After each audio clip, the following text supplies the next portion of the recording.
Hello, beautiful people, and welcome. Hi, to the Columbina pre-release analysis. And oh boy, is this one gonna be an interesting one? Columbina is a bit of a balance nightmare, so we're gonna have a lot to say. Let's really talk about base stats. Base HP 14,695. This is the typical amount of HP that HP scalers have, and she is an HP scaler, so well yep, very cool. Base attack 96. That's not very high, but she is an HP scaler, so who cares? Pretty much, unless you're gonna force yourself to be playing Plunge Columbina, which, I mean, I guess I probably will do because it sounds funny. This doesn't matter. Base defense, 515. This is low. That means that despite being an HP scaler, if you end up using her on field, she's not gonna feel like that tanky. But as an HP scaler, even with relatively low base defense, you're still gonna be fine. And finally, she has a crit rate ascension stat. Now, this matters a lot more than it usually does. Because, I mean, as usual, when it comes to ascension stat and crit ascension stat specifically, crit damage tends to be better than crit rate, because with crit rate, once you get to 100, more crit rate doesn't do anything. And there's a lot of ways that you can get more crit, where you don't get to choose whether it's crit rate or crit damage, and it's just crit rate, and then you end up with a lot of crit, and you kind of start wasting crit rate rolls. In Columbina's case, there's weapons, artifacts, and passives that can give her additional crit, which means that there are a lot of situations where Columbina has to intentionally use worse options just to avoid overcapping on crit. Hydro Catalyst, by the way, if you weren't already aware, Columbina's Nod Krai passive, the moon sign one, allows you to trigger all 3 of the lunar reactions. That's right, that is 3, not 2. Next patch is introducing Lunar Crystallize with Zibai and with Columbina. And Columbina's presence on your team allows you to trigger the lunar reactions instead of the other reactions, so you'll get Lunar Charge instead of Electro Charge, Lunar Bloom instead of Bloom, and Lunar Crystallize instead of just normal Hydro Crystallize. It doesn't replace non-Hydro Crystallize though, so keep that in mind. Unlike the current Nod Krai characters that we have, and also unlike Zibai, who also enables that reaction, all of them buff the reactions by up to 14% based on their stats, but generally getting that cap is relatively trivial, so you just end up getting it. Columbina, because she enables all 3 instead of only 1, buffs the reactions by 7% instead of 14. But she buffs all of them instead of only 1 of them. That's not the only thing that she does for those reactions. She also has a specific additional passive for each of the reactions when she uses her burst. So let's look at what this Ascension 4 passive does. When characters within the burst trigger lunar reactions, they will gain the following effect. Lunar Charged. When the Thundercloud performs lightning strikes against a valid target, it has a 33% chance to perform an additional lightning strike. In other words, your reaction damage for Lunar Charge is going to do 33% more damage. This was changed in V1. Instead of having a 33% chance to double hit, it just happened 33% faster, which when you maintain auras on the enemy consistently would have done the same, but when you don't maintain auras would mean that if you have some sort of interaction that removes your aura here and there, for example, if you're playing an overvape team with Ineffa and Columbina or whatever, whenever you apply Pyro, it removes at least one of the auras, and when it removes the auras, your Lunar Charge kind of gets interrupted. It stops happening even if it's been that 1.5 second timer that it would have been in V1. So you don't actually get to benefit from the extra speed if you have elements interacting and interfering with your auras. With this new version of the passive, which again is by default the same DPS increase, that interference won't necessarily happen. So this is that change was basically just a tiny buff to the reliability of this passive. For Lunar Crystallize, it's the same thing. So the way that Lunar Crystallize works, because obviously it's a new thing, so we need to introduce it. When you trigger Lunar Crystallize, you summon 3 pillars around the enemy. Once those pillars are summoned, it keeps track of the amount of times you have triggered Lunar Crystallize. And once you've triggered it 3 times, all 3 of the pillars fire and deal damage. In other words, each Lunar Crystallize that you trigger is an instance of damage, but the actual damage is dealt once you've triggered 3, and every 3 instances. So if you were to trigger it twice and then not trigger it for a really long time, you wouldn't get the damage at all, instead of getting 2 instances of damage. Interesting thing about this is that those pillars count as geoconstructs for a lot of characters' kits, so there's gonna be a lot of interactions with that. But in Columbina's case specifically, it's just that whenever the pillars fire, every shot has a 33% chance to hit twice. So it's effectively the same same passive, right, as the Lunar Charge one. It's whenever you get the reaction, it does 33% more damage. The different one is the Lunar Bloom one. When triggering Lunar Bloom reactions, the party gains a special Moon Ridge Dew. So as a quick reminder for how Lunar Bloom works, Lunar Bloom functions the same way as normal Bloom, but whenever you trigger it, you get Verdant Dew. And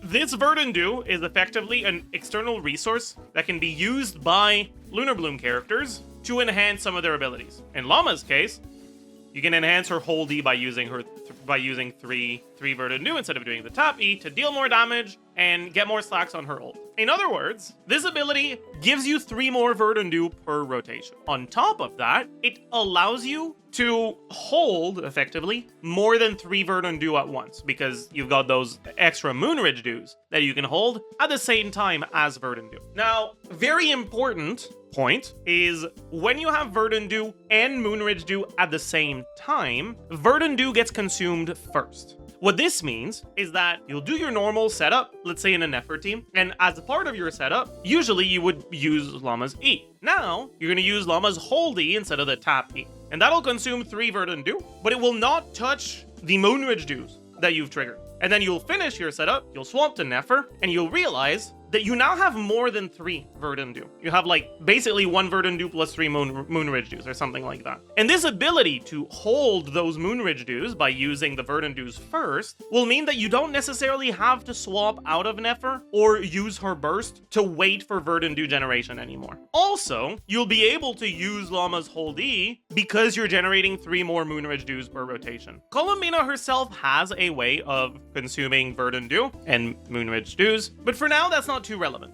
The most important thing here for now is that getting 3 more Dew means that you get to use Lauma's hold E without a downside. And you might be thinking, okay, well, that's cool and all, but what if I'm not using Lauma? What if I don't have her because I skipped her or whatever? And this is going to be a very common theme in this video. Columbina is balanced around the existence of Lauma and Ineffa. And Lauma and Ineffa are really strong, which means that when you're trying to play Columbina without them, it's kind of pathetic. And it's not even because she's a bad unit, it's just because a lot of Columbina's power is locked behind synergy with those 2 units. The ability to get this 3 extra Moon Ridge Dews and to allow Lauma to use the hold E even in Nefer teams is massive. But if you don't have Lauma to use her hold E, well, that's not doing anything. Anyways, next, her Ascension 1 passive, she just gets crit whenever her skill happens, whatever. She just gets 15 crit rate, basically. Now let's read what her actual abilities do. Burst, very, very straightforward. Deal a bit of damage, gain lunar damage bonus for the team, and enable these passives. The amount of damage that it does is kind of decent, though. It is high enough that it doesn't feel bad to use. I think a really good way to understand this is to compare it to Yelan's skill. Yelan's skill is 38.4% max HP. Columbina's burst here is 44.8, so it'll hit a bit harder than Yelan's skill does. Obviously, she's not necessarily building the same stats, so it might not actually hit the same actual amount, but just a bit of context for how much damage this can deal. Columbina's burst kind of sucks. Like, 40 lunar reaction damage isn't bad, but it's also not that amazing. And because Columbina has the ability to do a lot of personal damage, if you have to sacrifice too much to build the ER you need to burst, there are going to be situations where you don't burst every rotation. Now, because these effects are locked behind the burst, that's not going to be every situation. So, for example, on Nefer teams, you have to burst every rotation. You can't just say, well, okay, I don't need the 40% damage bonus, so I'll just burst every other rotation, because if you do, you're not just losing out on the 40% damage bonus, you're also losing out on those 3 extra dues that allow you to use Lauma's hold E. And Lauma's hold E, giving your Columbina those Lauma burst quills on her skill, are very impactful. But when you're playing a Bloom team without Nefer, the only way that you have, other than Lauma's hold E, of consuming your Verdant Dew is Columbina's charge attack itself. And the thing about Columbina's charge attack itself is that it's a lot slower than Nefer's, and it's not as easy to cancel, so generally you won't be doing as many of them. And if you're doing 4 or 5 instead of the full 6, in an 18-second rotation, you can generate 7 Verdant Dew. Well, that means that on the rotation where you don't have burst, you still have 4 Verdant Dew that allows you to do 4 charge attacks on Columbina. And if you have leftover from the rotation where you do have burst, because that rotation can generate 10 Verdant Dew, then you might even be able to do 5. or even maybe 6. And so there are going to be teams where Columbina's burst isn't necessary. You still use it when it's available, but you don't necessarily need to build enough ER to burst every rotation. That being said, it is pretty much always worth using if you have it available. And next, we have the real meat and potatoes of her kit, which is her elemental skill, Eternal Tides. Awaken Moonbound Tides, dealing AoE Hydro damage and summoning Gravity Ripple. Gravity Ripple will follow the active character on the field while continuously dealing AoE Hydro damage to surrounding opponents. While Gravity Ripple is on the field, and nearby party members trigger lunar reactions or inflict lunar reaction damage, Columbina will accrue a special gravity. Once gravity is accumulated to its limit, blah blah blah. We don't actually need to read this whole thing. Her skill deals hydro damage every 2 seconds and lunar damage every 6 seconds. That hydro hit every 2 seconds also applies hydro every 2 seconds. So she has consistent but relatively slow hydro application, same speed as Kokomi's E, but it lasts longer. It lasts for 25 seconds. The type of lunar damage is decided by which reaction you've triggered the most. So if you've triggered Lunar Bloom the most, it'll do Lunar Bloom damage. If you've triggered Lunar Charge the most, it'll do Lunar Charge damage. And if you've triggered Lunar Crystallize the most, well, you guessed it, it'll do Lunar Crystallize damage. Now, the damage numbers on this skill are a little weird. The initial hit is 28.4% of her max HP, and again, this is all talent level 9 for now. The Hydro hit every 2 seconds is 15.9% of her max HP. And then the Lunar hits, they look a little weird, but keep in mind, Lunar Charge talent damage is multiplied by 3, and Lunar Crystallized talent damage is multiplied by 1.6. Why 1.6? Just to make things more complicated, because it would have been too straightforward otherwise. Anyways, what that means is this 8% max HP is actually 24% max HP, and this 15% max HP is actually also 24% max HP. The Lunar Bloom damage, though, isn't. It's not 24, it's 2.4 times 5, so it's 12. So the scaling on the Lunar Bloom damage is half. Does that mean it will be worse? Well, remember how I talked about this passive allowing Lauma to use her hold E even in Lunar Bloom teams? Well, Lauma's burst for Lunar Bloom is really good, and because you will now be able to use her hold E in Nefer teams, instead of getting the 18 stacks of her burst that you would get just from using the burst, you'll get an additional 18 from using 3 Verdant Dew on Lauma, which means you'll have 36. And because Columbina's skill hits 5 times every 6 seconds in a normal rotation, that'll be about 15 hits, you're still not reaching your 36 quota.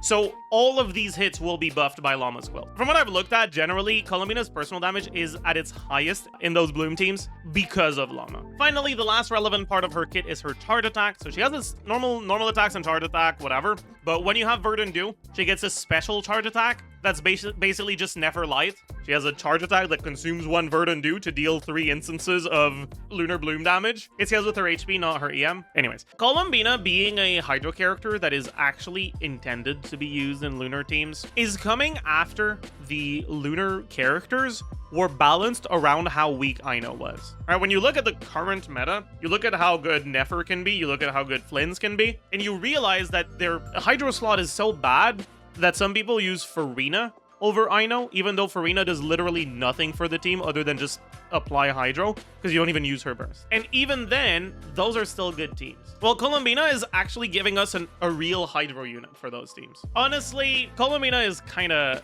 cooked balance-wise. And I want to make this very clear. Columbina by herself doesn't do that much. Like, even if you look at like Columbina Flins, Columbina Nefer without Ineffa or Lauma, it's not that good.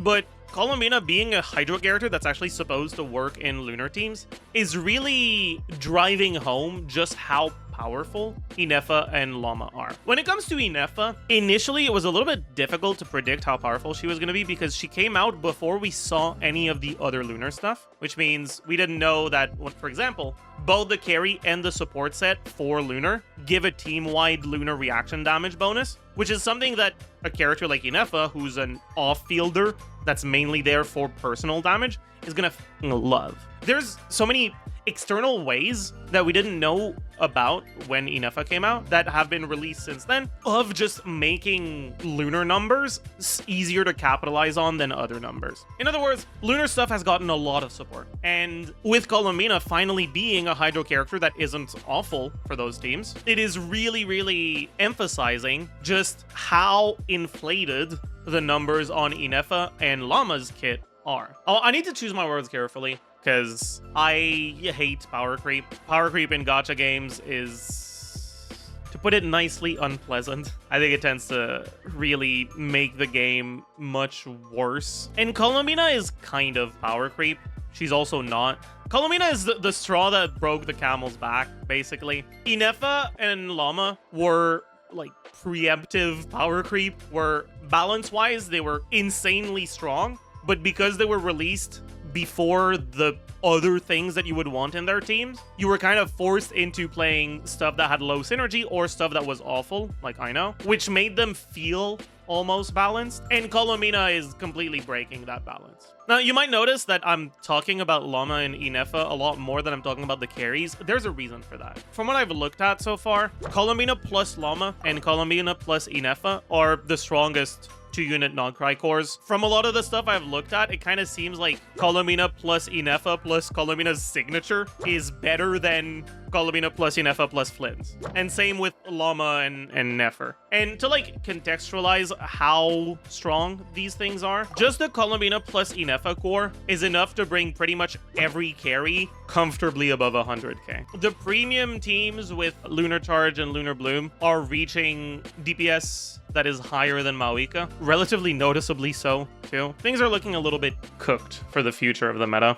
Before we get any further into Columbina discussion, I want to like specify, I don't think Columbina by herself is all that strong. If you are coming back to the game after a while, or if you just skipped a lot of the Nod Krai stuff, just getting Columbina will probably not make you strong. I don't think Columbina is the first Nod Krai character I would get on any account, unless you know for a fact you're also planning on getting Ineffa or Zibai, which are supposedly getting, well, I mean, Zibai, yes, we know for a fact, but Ineffa supposedly getting banners next patch. I guess we need to also quickly mention Zibai. I will be recording a pre-release on her, so I don't want to get too deep into that. Zibai is kind of a weird case where individually she's way stronger than Nefer or Flins because she's being released without her own Ineffa or Lauma. Like, what her kit does is a lot more powerful, but the fact that she doesn't have an Ineffa or Lauma for her team is what's like keeping her in check. The 2-unit combination of Zibai plus Columbina is like, I'd say a tiny little bit weaker than the 3-unit combination with Nefer Lauma Columbina or Flins Ineffa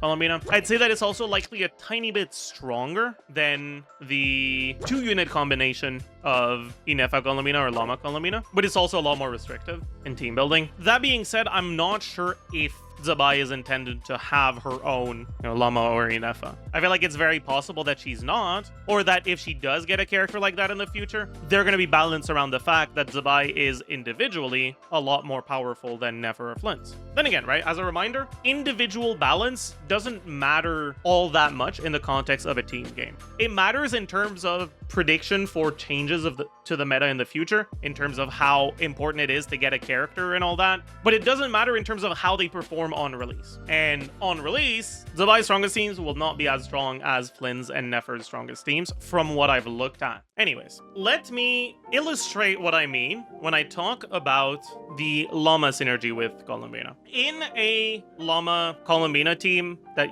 does not use Nefer for now, this is what your damage distribution looks like. 11% of Columbina's damage is Hydro, 34% of Columbina's damage is from her talent levels, and 55% is the quills you get from Lauma's burst. More than half of your damage is just Lauma's burst. Let's do the same thing for a Nefer team. Again, in the Nefer team, you're not using charge attacks on Columbina, so you don't get charge attack damage from Columbina, but you still get the Lunar Bloom from skill. And even here, the damage distribution is very similar. Obviously, when you're doing less charge attack damage, a larger portion of the damage will now be coming from the Hydro, but for the rest of it, it's still large majority Lauma damage. Lunar Bloom by itself isn't a real reaction. It doesn't do anything different from normal Bloom. You need to have a character that uses those Verdant Dew in order for Lunar Bloom to do anything different from normal Bloom. And the reality is that the way that Columbina herself can use Verdant Dew, the charge attacks, just sucks. It's not very good.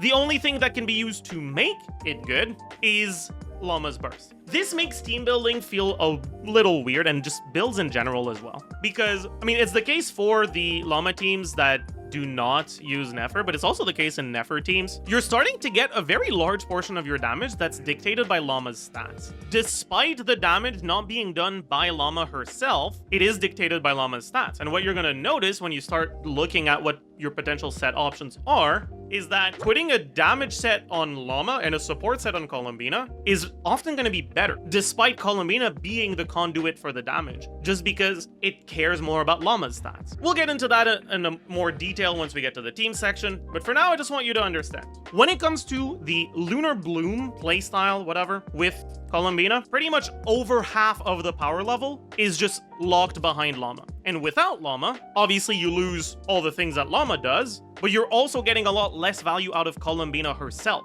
All those charge attacks that she can do are pretty much worthless. The ability to generate more Verdant Dew doesn't matter because she's not using them that fast. She really is balanced around her synergy with Lauma. And trying to play a Hyper Bloom Columbina team, or a Bloom Columbina team, whatever, without Lauma is kind of shooting yourself in the foot. It technically can work, but in a team like that, she's not really going to be much better than using a character like Farina, because she's just not making use of the parts of her kit that are powerful. One thing that is important to mention here is that when it comes to the Lauma teams, the extra damage to Lunar Bloom that you get from Lauma's burst is not affected by your Lunar Reaction multiplier. The stats that affect it are Lauma's Elemental Mastery and the character who's triggering the Lunar Bloom, their crit, only their crit.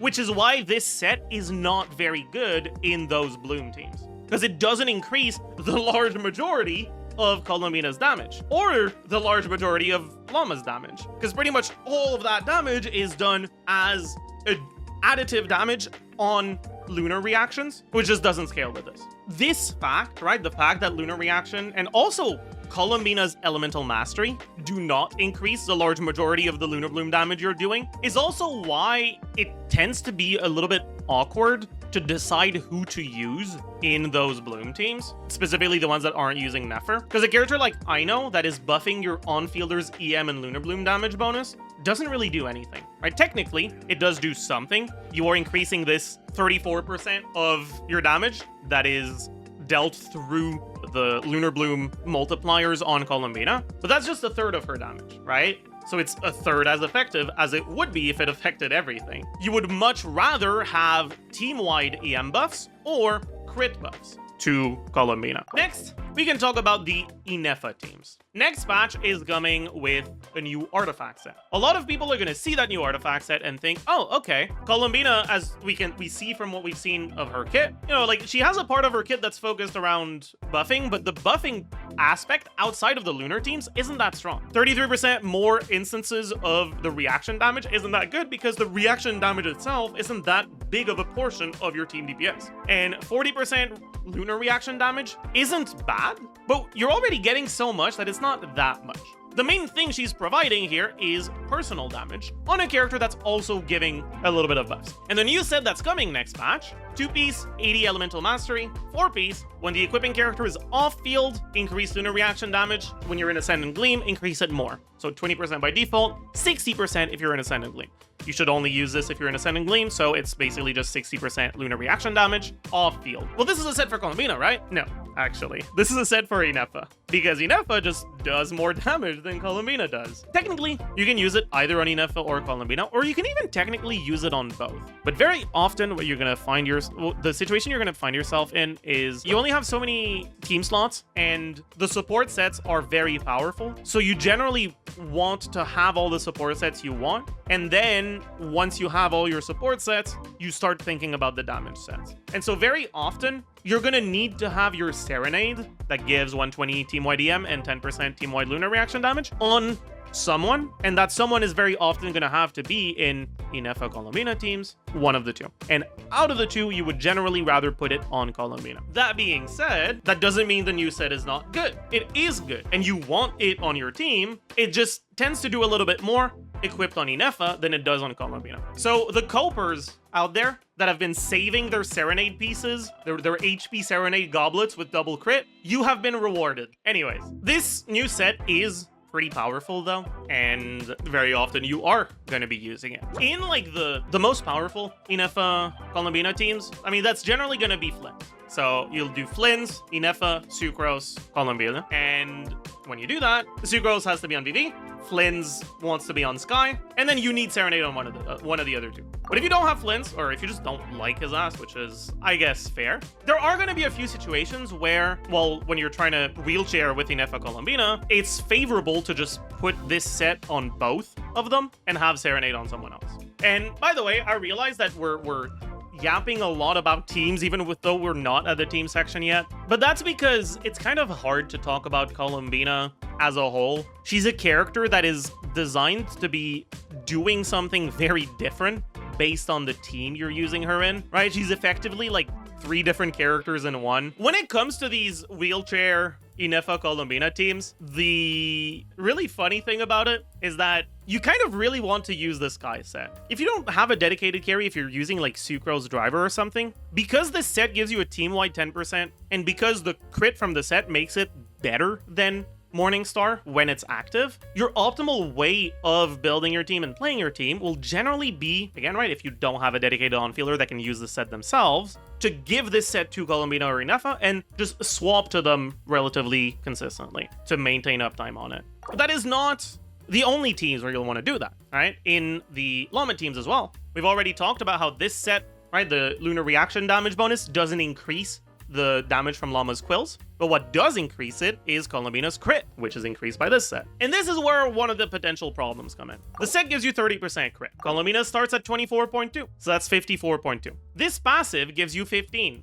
That's 69.2. Llama's passive gives you 10, and then it's 79.2, and that's without a crit weapon. The biggest problem is that because Columbina is a character who does mostly lunar reaction damage, you don't care that much about damage percent. The stats you care about are HP, EM, crit. Guess what weapon gives HP, EM, crit? The weapon that gives you a ton of crit rate, and you can't use that in these teams. And so there's a lot of teams where her potential is kind of stifled by the fact that a lot of the ways that you can increase her personal damage contribution, increase it through crit rate, not crit damage or another stat. And if you do too many of those, you'll just overcap even without a single substat. Right? Let's not forget that if you're using C6 Yahuda, you get crit rate from that too. But because of that, right, depending on the specific situation, Columbina's personal damage can vary a lot. Next, we can quickly talk about the Zibai teams. Very quick overview of Illuga. This character is kind of disappointing. Like, one of the big parts of his kit is increasing lunar crystallized damage, but it doesn't work on the reaction damage, only on talent damage. So it literally only works for Zibai because it's only from the on-fielder, and you're not on-fielding Columbina with him. And the passives, right? Bit of crit value, bit of EM. With Constellations, more crit value, more EM, bit of defense as well. The thing I've realized after doing more calcs on him is that, honestly, he just sucks. His numbers weren't that good to begin with, and on top of that, he got nerfed. He's still not awful. At C6, from what I've looked at, he is part of Zibai's best team, but it's not even very far ahead of the alternatives, and below C6, it's worse. So Illuga is not fulfilling anything close to the same role as Lauma or Ineffa with Columbina. He doesn't actually enable anything, because if you want to use Columbina on field with Illuga without Zibai, you only get to buff 3 instances of damage with his burst, because the Geo Lunar Crystallized hit from Columbina is single hit, unlike the one from Lauma. So he doesn't really have synergy without the carry with Columbina. And then with the carry, his numbers are just not good enough to be like noticeably ahead of the competition. I'll talk about this a lot more in the Zibai pre-release specifically, but I just want to make it clear. His main purpose is that for people who like want to get cons on Zibai, they'll end up with a C6 Illuga, and they'll be able to use one less good character on the team, basically, because they get to use Illuga. They'll free up more characters for the rest. From what I've looked at, Zibai seems to be the least reliant on other Nod Krai characters of all of them. When you look at the Nefer Lauma teams, a lot of your damage is dealt through Lauma's burst. When you look at the Flins Ineffa teams, a lot of the damage is dealt through Ineffa being a lot better than Flins, right? A lot of the damage is dealt through just Ineffa damage, right? Flins is doing like 40% of that team's DPS. When you look at Zibai teams, it's pretty much all her. When you're using her with Columbina, Columbina does a good amount as well. But because it's not split between multiple characters, the alternatives to Columbina tend to synergize a little bit better, right? When you're using Ino with Flins, Ino's C1, Ino's C6 are not buffing Ineffa, who's a significant part of your team's DPS. When you're using Ino with Lauma, with Nefer, well, yeah. But the main thing about Zibai that's a little weird is that while she isn't that reliant on Columbina herself, you kind of don't have too many characters that fit her teams, just because Geo has been so neglected in the past years, basically. And because of that, you don't really have that many good 4-star options with Zibai. There are some, but a lot of the stuff I've looked at and just ends up using some of the 5-stars that are older and worse that a lot of old players have just lying around, but new players might not. Anyways, I'll talk about this in a lot more detail in the Zibai pre-release itself, but I just want to clarify. Columbina is going to be pretty good for Zibai. She won't be necessary for her, but it will be nice. Finally, we have the teams that don't use the other Nod Krai 5-stars, and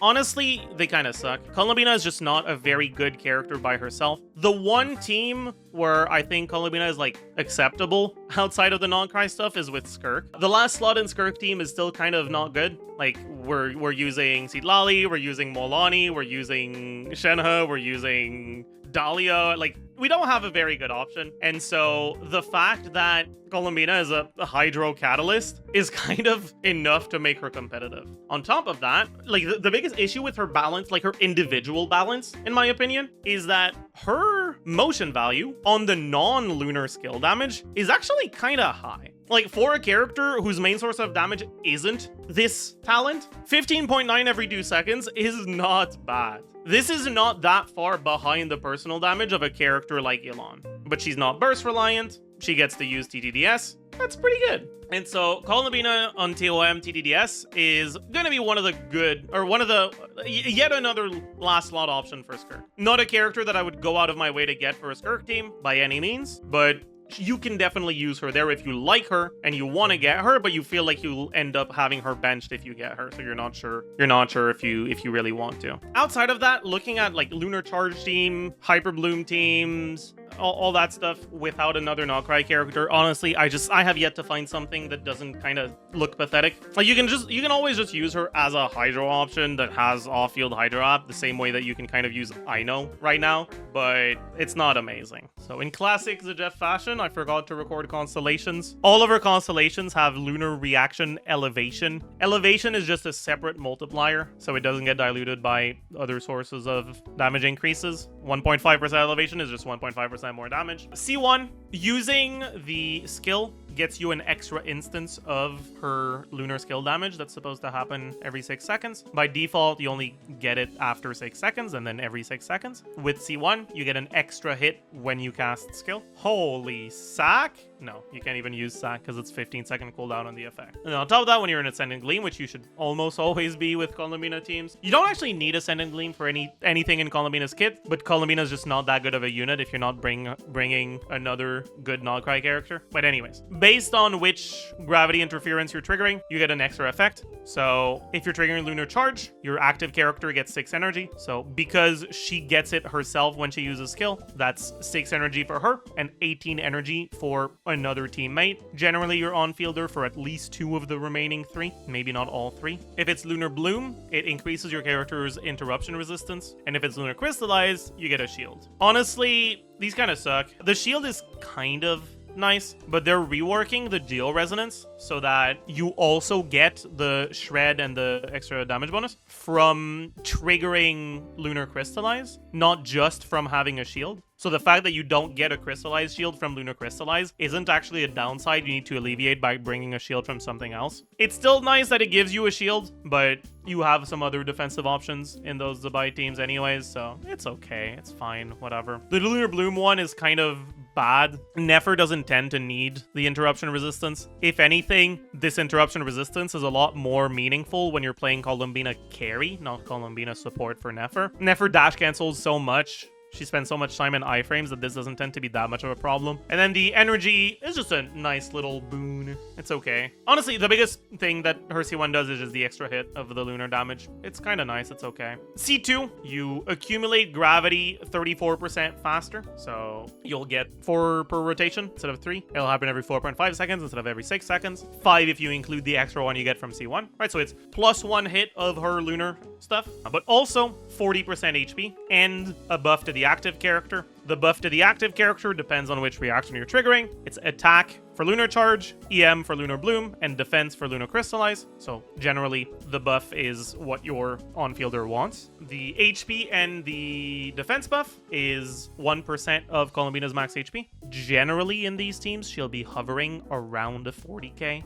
45k mark. So it's a nice, relatively meaningful, but not like insane attack or defense buff. If it's EM, it's 0.35% instead. So instead of like that 400, 450, well, it's a third of that. That's also okay. And then you also have the 7% elevation instead of 1.5. Right, C1 and C6 are 7% elevation instead of 1.5. All of her constellations have elevation. The other ones are 1.5. Her C2 is generally going to be her best constellation. It does multiple things that are all individually fairly nice. And together, you know, it stacks up. C3, skill talent level, it's not bad. Most of her personal damage is dealt through this, but it's not every team where that matters that much. Even the teams where she's being played as a quote-unquote carry, like with Lauma, a lot of the damage is coming from Lauma's burst, right? The Pale Hymn stacks, which don't scale with the talent level on Columbina. It's okay. It's not as good as the C2. C4 restores energy and makes one instance of her lunar damage per rotation hit harder. Now, I'm not entirely sure about this one. I don't know if this gets increased by the EM multiplier or not. Based on the way it's worded, I'm kind of expecting it not to, but if it doesn't, it's really pathetic. But I mean, the energy is still fine. You'll get 5 gravity interference from the C1 and C2, giving you +1 each from your baseline 3. So this is 20 energy, which is pretty nice. C5, burst talent level. This is her worst constellation. Her burst is already not that meaningful. More talent levels on it is +9% team-wide lunar reaction damage. It does a little bit more damage on the burst itself as well, but that doesn't tend to matter too much. And finally, the C6. It's basically just 80 lunar crit damage and 7% elevation. For people that want to play carry Columbina, this is probably a little bit disappointing because this is a constellation that is doing exactly as much for carry Columbina as for support Columbina. So for people that want to go like C6 Columbina and aren't necessarily like massive whales with C6 everything, this C6 isn't going to do as much for you as a lot of the carries C6 would do, right? So it might be a little bit disappointing. For a support constellation, it's not bad though. It is what it is. Honestly, the C2 is the big one. The other ones are kind of whatever. When it comes to vertical investment on Columbina, if you want to do 2 5-star pulls between C1 and R1, I think C1 will generally be better, but there are some teams where it's like really close, teams where Columbina's personal damage is lower, teams where you care about these effects. If you're gonna get 2 pulls, C1R1 versus C2R0, it's C2R0 most definitely. And I think that it's like such a big waste to go anything higher than C2 instead of getting cons on other characters. Honestly, the best constellation for Columbina carry is Lauma C2. That being said though, don't spend money on this shit game. I want to talk about constellations just because I know there are some people that want to know, but I don't want anyone to get to conclude from my videos, oh, so like this is like a great use of my Primogens. Remember, every piece of content that actually rewards you with relevant things, with resources, is clearable very easily by just making smart decisions as a free-to-play player. Even by making dumb decisions as a free-to-play player, if you're not going out of your way to make the worst decisions, you're probably still gonna be fine. Next is the usual pre-release stuff. So we talk about weapons. So obviously, her signature weapon is best in slot, generally. Low base attack, crit damage substat, 10% HP. When you trigger lunar reactions or deal lunar damage, you restore 14 energy once per rotation, basically. And you get more HP and crit damage. In other words, right, when this effect is active, this is 24% HP and 148.2 crit damage, as well as a bit of energy restoration. Just in terms of stats, this is kind of a massive stick. It's got a lot of stuff on it, but there's a bunch of teams where that's not all that relevant. We've mentioned earlier that there's a lot of teams where Columbina doesn't do that much of the team's damage, right? If you're looking at Flins teams, for example, where she often ends up being on Serenade with Ineffa on the damage set instead. Even on Zibai teams where she is on the new damage Morningstar set, she's not doing nearly as much of the team's DPS as Zibai is. This weapon is mainly going to be impactful in the carry Columbina teams where you're using either Ineffa or Lauma, but especially the ones with Lauma. Because with Ineffa, when you're playing Columbina quote-unquote carry, right, where you're not using Flins, where you're using like a fake on-fielder like Sucrose, Columbina is doing a large amount of the team's DPS, but it's not like an overwhelming amount. It's like around half.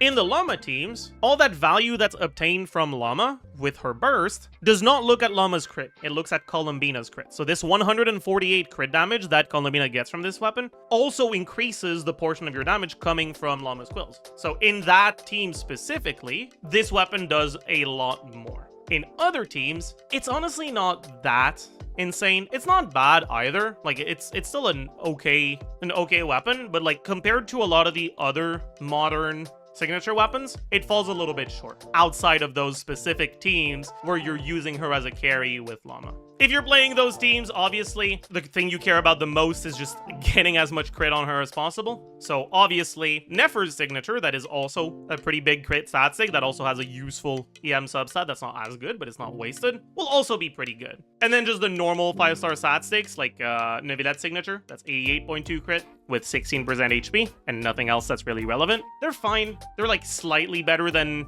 Widsith, and because it's crit damage in this case, it'll be better than Sac Jade if you have too much crit rate, but if you don't have too much crit rate, often Sac Jade is just gonna be better. Widsith is honestly okay. The biggest issue with Widsith is that the damage percent doesn't affect that much of Columbina's damage. It only affects the hydro damage part, which I said earlier isn't that bad, right? Like the numbers on it are surprisingly high, but generally you're not using her in teams where that's capitalized on. You're not trying to go out of your way to get a bunch of hydro shred or damage percent. Generally, you do get this little bit of damage percent from Widsith, which is nice, but it's not as useful as it is on characters that actually do care about the damage percent, like Milani, for example. The EM buff is also nice, but again, right, if you're playing her with Lauma, it's not as good because it doesn't affect the Lauma quill portion of her damage. And the attack buff is obviously useless. So Widsith is like, okay. Sac Jade, obviously it's a lot of stats. It's lower base attack than Widsith, so it has a higher substat. It has like 73.6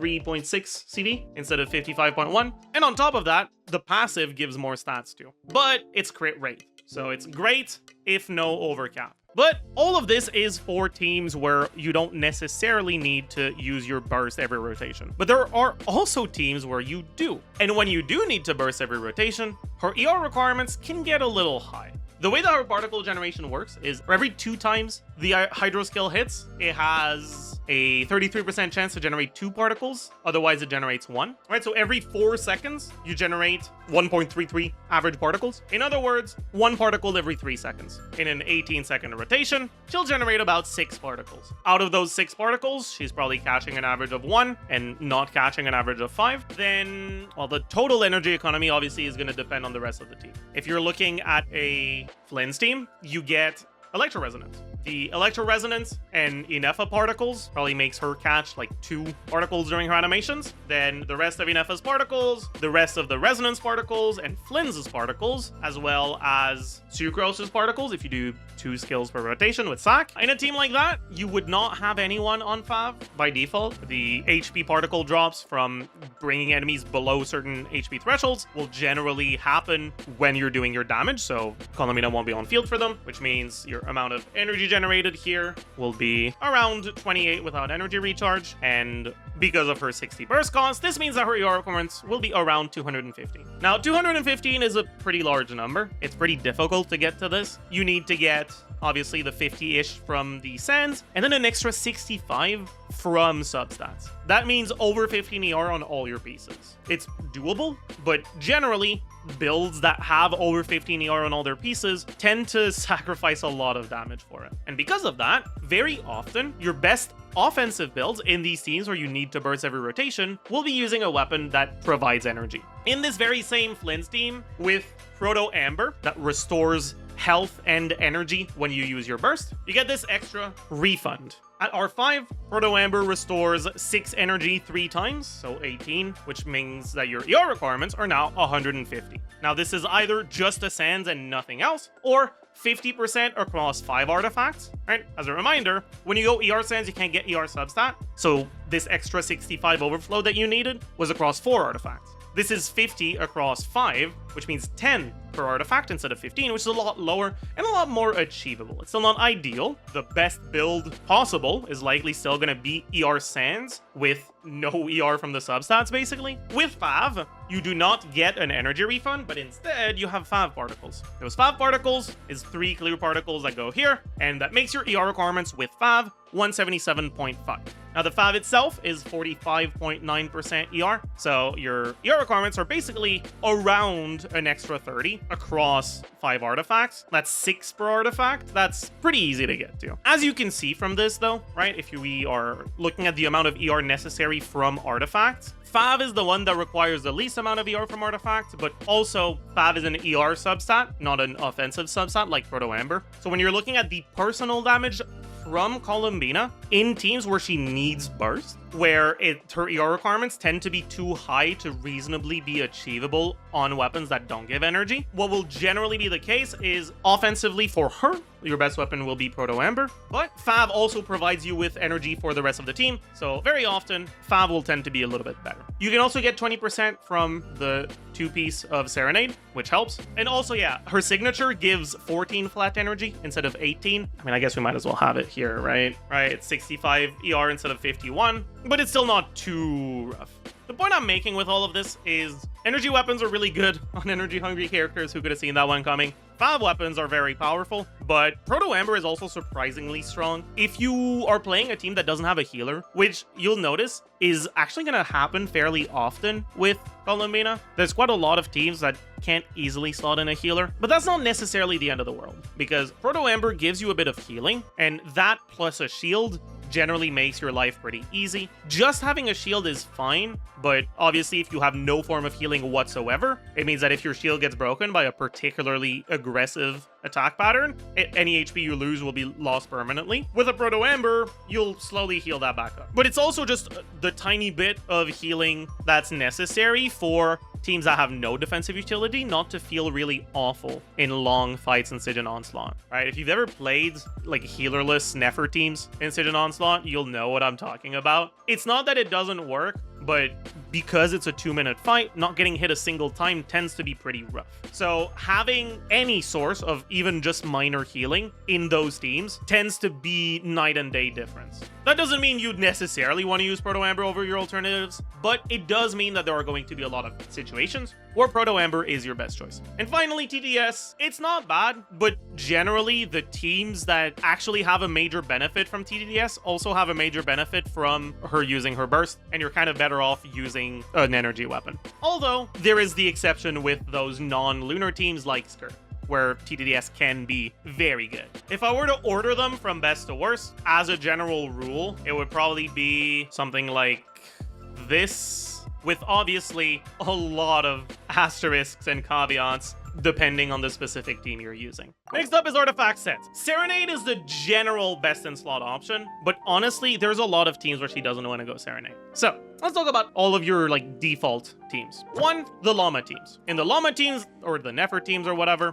you want to have Deepwood, you want your carry on Sky. So if you're playing Nefer, Nefer's on Sky, and you want someone on Serenade. That means you could have one of your supports on a damage set. Let's say your last slot is Kuki for now. If you put Kuki on the support set, right, either Serenade or Deepwood, then you put the other one on either Lauma or Columbina, and then a remaining one of them can go on a damage set. What damage set would you go? Would you want to go Morningstar on Columbina or a 2-piece EM on Lauma? Out of those two options, the better one is 2-piece EM on Lauma, because Morningstar doesn't increase the quill damage, which is the majority of Columbina's damage, but EM on Lauma does increase that damage. And it also increases the quill damage on Nefer. But neither of those are actually optimal. The actual optimal thing to do here is to put Lauma and Columbina on support sets, one on Deepwood, one on Serenade, and to put Kuki on Instructor, because 2-piece isn't that much more EM than the team-wide EM buff from Instructor.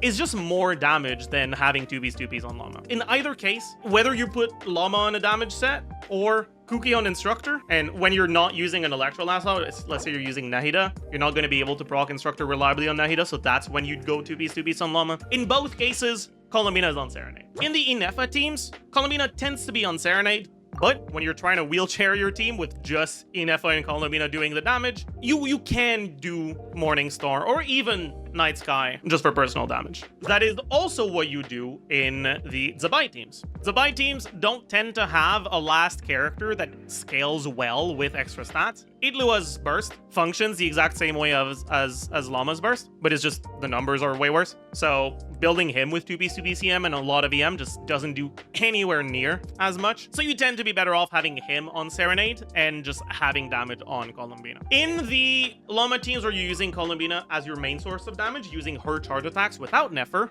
that's where you want to use Sky, right? So for carry Columbina, you can use the Sky set, right? Because that's how you maximize the amount of damage she does through her own damage and through Llama Quills. Other than that, right, in the Skirk teams, for example, you can use TOM for the non-lunar teams, and that is basically it. I think that the set options are generally good enough and important enough and valuable enough that I would not consider going for a 2-piece. If you're going to be playing her in a team where you intend on having her on Morningstar at some point, for now, before you get to farm it, right, because it's a new set, so no one has any, you can just have her on Serenade as a placeholder and eventually move to Morningstar. Oh yeah, I should actually mention this, right? I didn't mention it because it's bad, but I think some people might think about it, so I should mention it just in case. Instructor for artifact sets is a no. Even in teams where Serenade is better than Morningstar because she doesn't do as much personal damage as, say, Ineffa, she's still doing a lot of personal damage, so you're still better off having her on a 5-star set. Next is artifact stats. First priority in teams where you need to burst is to have enough ER. If you don't have enough ER through your substats, you need ER sets. So ER, HP, crit is going to be one of your options. Why HP instead of damage percent? Because her main source of damage is the lunar damage, and the lunar damage doesn't scale with damage percent. You'll also be able to do HP crit. But there's actually going to be some teams where, because the balance on her skill numbers, this 15.9% every 2 seconds, there are some teams where that's actually enough to make damage percent better than HP Goblin. That is mainly the teams where you end up vaping this, right? So for example, the Lauma Columbina teams that use Durin, right? That's one of the ways that you can play Columbina carry, is you can play kind of a weird hybrid vape, Burgeon, Bloom, Lunar Bloom, Burning Columbina.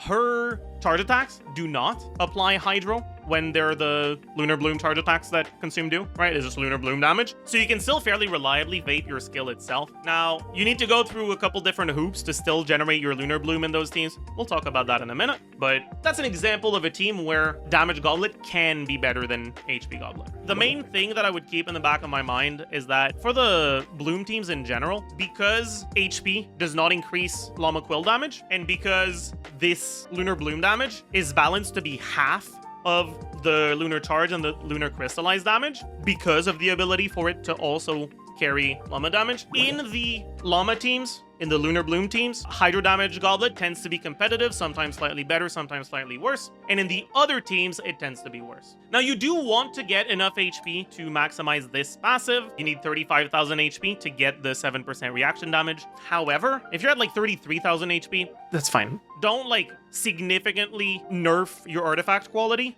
just so that you get to this HP breakpoint. And finally, we can get to the proper conversation about teams, and I'm gonna need to grab something to drink because we have a lot of yap to do and my throat is dry. Columbina has 4 teams. She has Lauma, she has Ineffa, she has Zibai, and she has Bad. Let's expand on this a little bit. So you have Lauma, but in reality, you have a Lauma plus Nefer, you have Lauma by herself, and you have Nefer by herself. Then you have Ineffa plus Flins, then Ineffa by herself, and then Flins by himself. Then you have Zibai, and then you have Bad. And I just want to clarify, right? When I say bad compared to these, so even the bad Columbina teams are like not that awful, but like to put it in perspective a little bit, like the worst shit you can do with these is like still better than early Natlan carries, and the best thing you can do with this is worse, at least as far as I've found. Maybe there's one hidden team I'm just not thinking about, but okay. Also, I guess I should clarify, Skirk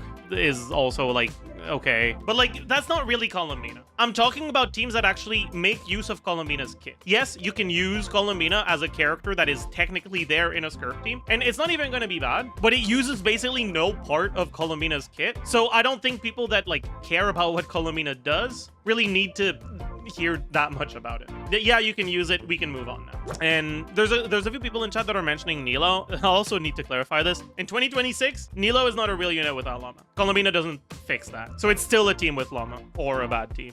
Anyways, the Lauma Nefer teams, right? You're comparing what those do to the current Lauma Nefer teams that don't have Columbina. In terms of Nefer personal damage, it doesn't tend to be that different. The biggest upside that Columbina provides is the ability for Lauma to use her hold E, and the ability to actually use up those extra stacks of Lauma's Burst that you generate from using the hold E. Obviously, a lot of people don't have I know C6, but what I'm making is the way that Columbina improves that team is not by making Nefer stronger, it's just by effectively allowing Lauma to use her kit fully instead of only half of it. For Nefer directly, it allows you to not necessarily need to swap out, so you potentially get to do shorter rotations despite Columbina having longer animations. Now, instead of being forced to wait and filling out that wait time with either a swap to someone else or Nefer's Burst, you get to just start with like basically 4 Verdant Dews available instead of 3, which allows you to do all 6 before you run out.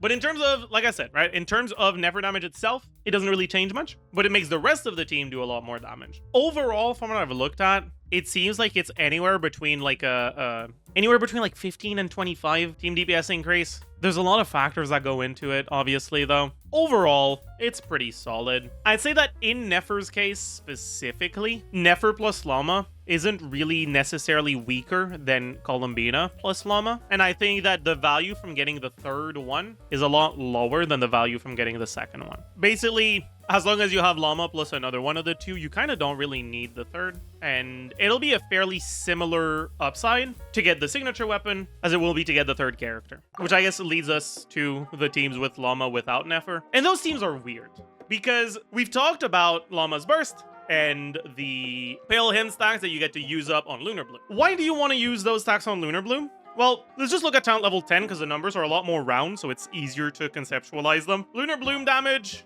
on Lauma's Burst is 400% of Lauma's EM, and Bloom damage is 500. 5 is more than 4. So why do we want the Lunar Bloom instead of normal Bloom? Well, this 500 EM, it's increased by crit if it can crit, which it can when you're not in Ascendant Gleam. Obviously, with Nefer teams, with Columbina teams, you are in Ascendant Gleam, so it's not increased by crit. But even if it is increased by crit with this, right, it's a set amount of crit rate that's 15% with 100 crit damage. So it's 500% times 1.15. This 400%, instead of affecting a Bloom, a Hyper Bloom, or whatever, it affects your Lunar Bloom talent. And your Lunar Bloom talent, by default, can crit. And it crits with your crit stat, which means that this 400% tends to hit a lot harder than this 500% does. If you're looking at Columbina carry specifically, how much crit do you have? 98.4 base, because you have crit ascension, right? Because it's 24.2 crit rate, so times 2, plus 50% crit damage, right? 98.4. You have main stat circlet, you have substats. For now, we'll assume 20 crit rolls. Obviously, high investment will get more than that, but I like just using 20 as a default for my comparisons. We get 40% from Lauma's passive, that gives you 10% crit rate and 20% crit damage to Lunar Bloom. We get 30% from Columbina's Ascension 1 passive, that gives her 5% 3 times, which is 15% crit rate, so 30% crit value. We get weapon. If you're doing a Columbina carry team, you'll probably use Widsith. You get 60% from the 30% crit you get from Sky. This is your crit value. This means 100 crit rate, 277 crit damage, right? Your crit multiplier is 377%. So how much EM does Lauma end up with? Well, Lauma is 315.2 base, because the EM Ascension plus a 200 base. You give her Spindle Loot, which is generally the weapon you give her in these teams. She gets 200 from that. 187 main stats times 3. 120 from Serenade. Around 140 from substats, if you're only really looking for EM and ER in substats, which is generally going to be the case. 80 or 100 from Dendro Resonance, depending on what other elements you have. Let's say 80 for now. You might have Instructor, but for now, let's just look at this, right? 1400. So, how much extra damage do you get from a Hyper Bloom? So, Hyper Bloom buff. We were looking at talent level 10 earlier. For now, let's bring it back to talent level 9. 472.2 times Lauma's EM. This can't crit in these teams because you have Ascendant Gleam, so you don't have the crit. You also have some Shred. You'll generally have Deepwood and Lauma's Shred baseline. So that's 55 Shred. So the enemy that is default 10% resistance will go to minus 45. Resistance below 0 is halved in effectiveness, so that's 22.5 extra damage, so 1.225, which means that when you use a Lauma burst stack on a Hyperbloom or a Bloom or a Burgeon, it adds 8,000 damage. Your Hyperbloom itself, let's say you're using Kuki at around 1000 EM with the Shred, is at around 33k damage. So your total Hyperbloom damage will be hitting for around 42k. You could also have Kuki on the flop set, 46k here. What about the damage if we buff something that Columbina does with Lunar Bloom instead? Instead of 472.2, it'll be 377.8 times Lauma's EM. This time, it can crit, so times a crit multiplier. When you buff a Lunar Bloom hit, here, in this specific case, you gain about 25,000 damage. Here's the thing. In these teams, when you're playing Columbina carry, by default, you will get 3 instances of the skill hit per rotation, so you can get 15 Lunar Blooms buffed with this, and then you can get charge attacks up to 6 generally, generally 5 to 6. Let's say 5 for now. That's another 15 because it's 5 times 3. 3 times 5 and 5 times 3. So you can get up to 30 instances of Lunar Bloom damage from Columbina. Lauma herself provides you with up to 36 stacks of her burst, which means that if you're triggering more than 6 Hyperblooms, the Hyperblooms that you trigger will effectively steal a Lauma stack from one of the instances of Columbina's damage. Because the increase from the stack is way higher on Lunar Bloom, it means that you're not as excited about triggering as many Hyperblooms as possible. Because usually, when you trigger one Hyperbloom, it just does 46k damage in this setup. But if you trigger more than 6 Hyperblooms, sure, it still does 46k, but it also means that you have one less instance of this 25k. So the actual damage gained from a Hyperbloom, instead of 46k, is now 21k. It's basically half. At higher investment, when you have more crit value, more stats on your Columbina, the Hyperbloom damage doesn't really change, but the amount of damage you gain from your stacks does on your Lunar Bloom damage, which means that the damage gained from triggering Hyperbloom is even lower. What all of this means is that, unlike in current Hyperbloom teams, you do not need to go out of your way to maximize the amount of Hyperblooms. There are 2 things you care about. 1, triggering enough Bloom reactions, Lunar Bloom reactions, so that you generate the Verdant Dew you need. And 2, using up all of your Pale Hen stacks. While you do still gain damage from Hyperblooms, it's not nearly as much. So if there's a character that provides something other than giving more Hyperblooms, but that is useful, often it will be pretty good. What this means is that in these Columbina Lauma teams, very often you'll see better results out of caring a little bit less about triggering more Hyperblooms and more about just buffing your stats. One of your options is actually to just not trigger Hyperbloom at all. Say Hyperbloom is for losers and it's cringe and I hate it, so instead I'll just leave the seeds and have them explode by themselves, and if they miss, they miss, and it is what it is. And that allows you to bring units that actually give relevant buffs, even if they're not Electro. You get to bring Sucrose, that gives over 200 EM to Lauma. You get to bring Yahoda, if you have C6 Yahoda, that gives 50% crit to Columbina. You get to bring Burgeon instead of Hyperbloom. You get to bring a Pyro unit that actually has synergy with the team. As long as you're weakening the Burning Aura enough that you still trigger your Lunar Bloom, which you can do through an Animo unit that you swap to here and there like Sucrose, you get to bring Durin for up to 35 shred on the Dendro damage. You can use Nilo as well. And even in the Nilo teams, you don't even need to go out of your way to add more Dendro application. So you've got a bunch of options here. Next, we have the Nefer teams without Lauma. And honestly, I'm not a fan. Pulling for Columbina instead of Lauma on a Nefer team is kind of running it the down. It is better than like using Ino, even if you don't have Lauma, just because Ino's not very good. But it's really not nearly as impactful as when you do have Lauma, and it's a lot worse than having Nefer plus Lauma if you just have Nefer plus Columbina. That being said, especially with content being so tailored towards Nod Krai characters right now with all the Lunar Shill going on, if you have Nefer and you don't have Lauma and you're just barely below the DPS thresholds that you need to clear the Lunar Shill right now, maybe it's still useful for you, but I would heavily recommend going for Lauma over Columbina if given the choice. Next up is Ineffa plus Flins. Recently, some alternative rotations for Flins were popularized a little bit, where you add in more swaps to Sucrose, spend a little bit less time on Flins himself, in order to maintain full uptime on Sucrose's EM buffs and the VV, so that you can maximize Ineffa's damage.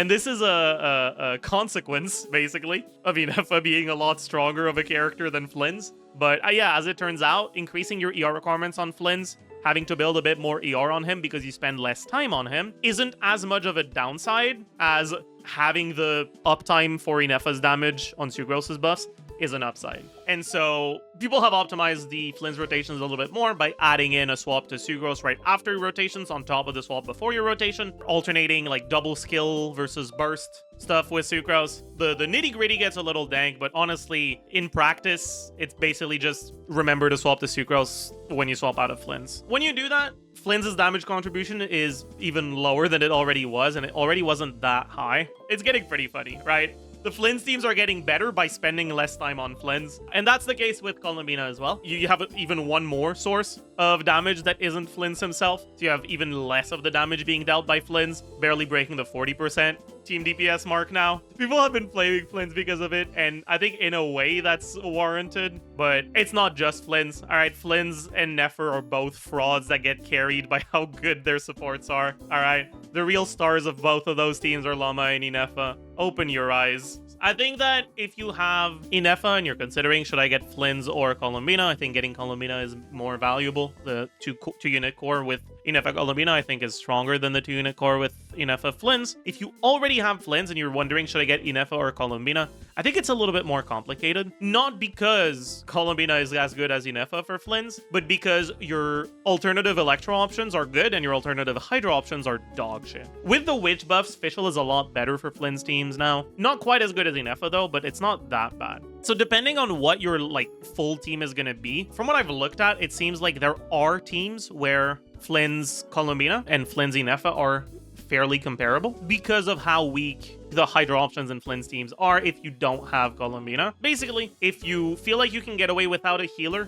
Flins Fischl Durin Columbina and Flins Fischl Sucrose Columbina are pretty good. And they're not that far behind the Ineffa teams, but obviously they don't have sustain. So they're going to be a lot harder to play. And they're not like ahead, they're just not far behind. So I still think Ineffa is better to get than Columbina for those teams. Right, I'm obviously talking a decent amount about like the just Flins team, but we kind of have to. Overall, Ineffa, Flins, Columbina is going to be a strong team. Like from what I've looked at, it seems like the full premium team with Flins is going to be better than Maoika. Just like the full team with Nefer is going to be better than Maoika. So like when I give the caveats and the asterisks and the conditions for these things, I don't want people to like conclude, oh, that means these things are bad. They're not. Like the power creep is in full effect. This game's balance is completely cooked. You should ask yourself, what's my goal? Because I think a lot of people will hear, oh, this team is like 30% better or whatever. I would be like, okay, that means I need to get it if I want to be able to do things. A lot of the time, your team is already strong enough for what you're trying to do. And because content is so shill focused right now, right, with the upcoming Siege and Onslaught for next patch, having one like fully lunar shill boss, one electro charge / lunar charge shill boss, and one hydro shill boss, the question you should be asking yourself isn't just like how much of an upgrade to this team is this character, it's also, is this a team that is currently struggling to achieve what I'm setting out to achieve with it? If you're not someone who cares that much about clearing Dire, and your team is already more than strong enough to clear Fearless, maybe you'll be better off getting a character that is making another team stronger. Personally, I'm planning on getting Columbina for my Lauma team, and maybe Ineffa as well, but I'm not actually planning on getting either Flins or Nefer. I think that for content that heavily shills Lunar, I'll be able to do Columbina Ineffa, and if there's two things that heavily shill Lunar, I'll be able to do Lauma plus like whatever relatively bad flex just for a normal Hyper Bloom team. And that should be enough. And on my second account, the account that has C2 Maoika, that has C1 Flins with Ineffa, getting Columbina is actually not even that good of an idea. Because the goal of that account is to clear Dire, but I know for a fact I will not clear Dire for a relatively long time to come, because I just don't have that many characters yet. And realistically, the smart thing to do would not be to get Columbina to make a team that's already basically able to clear Dire that's tailored towards it stronger. It would be to get a character that enables a third team, because I still only really have two teams. But if I get Columbina, can I realistically split Flins, Ineffa, and Columbina to make two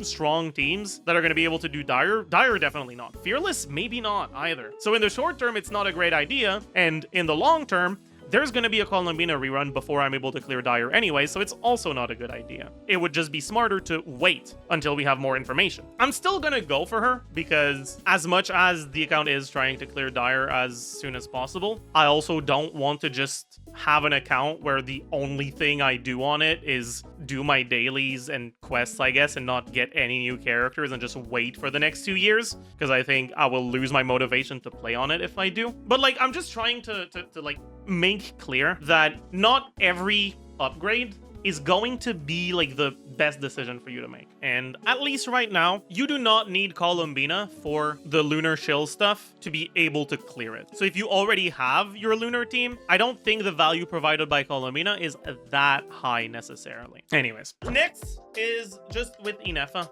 And I think this one is actually maybe a little bit different, right? I think there are quite a few people who went for Ineffa as like a speculative pull before we had real information on Nod Krai when she was first released, and that don't really know what to do with her necessarily, that end up using her pretty often, but not really in lunar teams, just in taser teams or just as a support in their vape team or whatever. And I actually do think that getting Columbina with her is actually going to make a difference for some of those accounts in terms of their ability to clear Fearless. Because if you don't have another 5-star, right, like if you went for Ineffa and you just didn't like Flins' playstyle or characterization, so you ended up skipping him, your Ineffa right now is probably just standing there like an idiot in a non-Nod Krai team. And if that's the case, getting Columbina will give you an actual strong lunar core that can deal with the Nod Krai mechanics, and it will give you a core that is strong enough pretty much with any carry or support to carry you through whatever boss requires that lunar stuff. And I think that when it comes to Lauma Columbina, if you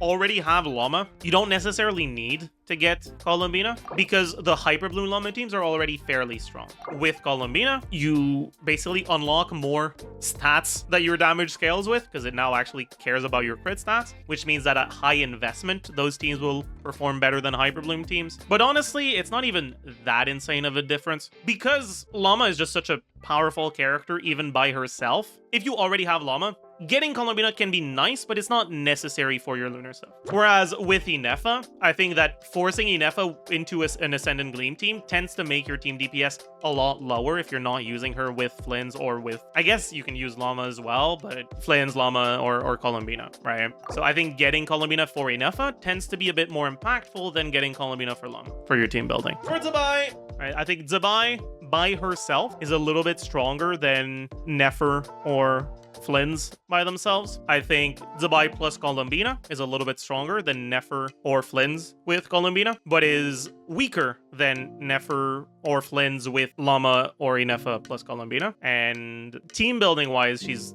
pretty different because Nefer and Flins are like just good conduits for very powerful supports with much smaller personal numbers to balance out how broken those personal supports are. Whereas Zibai has higher personal numbers because she doesn't have one of those supports. If you don't have any Nod Krai stuff right now, I think the main considerations for getting Columbina, unless you're pulling for her just for like her character or her looks or whatever, I don't think you should ever be putting her in a team other than these. You shouldn't be pulling her for a team other than these. Even in the teams where she can be a solid option, like the Skirk teams, she's not worth a 5-star pull for what she provides. So if you're starting from not having any Nod Krai stuff and you're asking yourself, okay, well, I want to get Columbina and I want her to be in a team where she's not cosmetic, where she's actually doing something, who else should I get? Because there's an Ineffa rerun likely coming next patch, basically you'll get to decide, should I get Zibai or should I get Ineffa?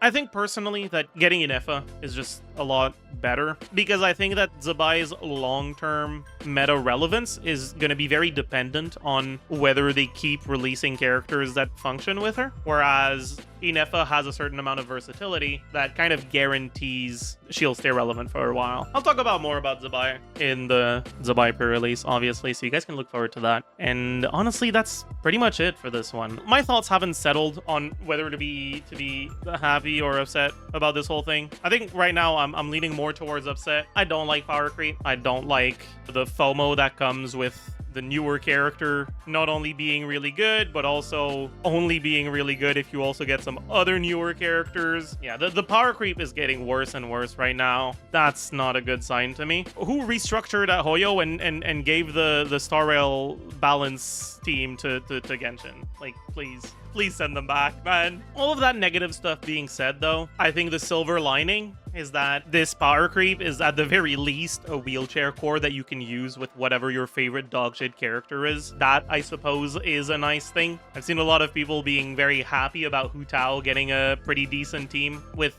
Columbina Ineffa, right? And sure, Hu Tao is basically a side grade to just using Sucrose on field, if not a downgrade, but it's gonna be more than good enough to clear Lunar Shield content. So at least that aspect of it is nice for people that have an old character that they like a lot and that hasn't really been viable too much. Right, Ineffa already kind of did that by herself, and like to some extent, and with Columbina it's way more. That silver lining does not necessarily alleviate the pessimism, I guess, that I feel about their balance decisions. Every time we get some balance decisions like that, I cross my fingers and I pray, please let this be the new ceiling, not just the new floor. Please let the next character not have like 3% more than this. Have them be 3% less, not more. At least with Maoika that lasted a little bit, but it sure as isn't lasting anymore.